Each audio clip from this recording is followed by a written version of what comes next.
In front of me is a Samsung Galaxy A53, and today I will show you how you can record the screen on this phone. Now to get started, you will want to pull down your notification panel, expand it, and look for the toggle, which for me is right over here. Once you locate it, you can hold it, and this will take you to the settings right here. You can customize them a little bit to your liking, though they're already honestly set pretty well.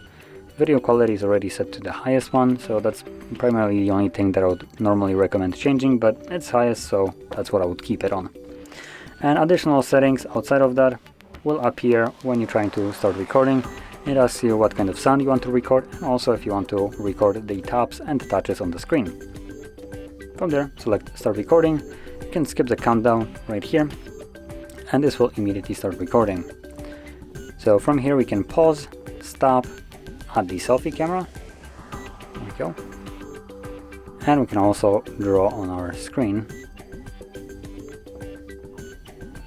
So there we go. Now once you finish your screen recording, you can find it in your gallery application.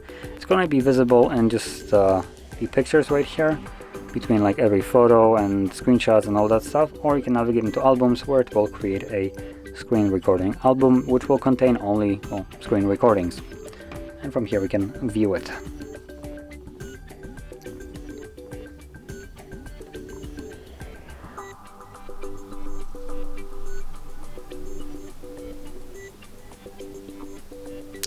So there we go. That is how you can record your screen on this phone, and if you found this very helpful, don't forget to hit like, subscribe, and thanks for watching.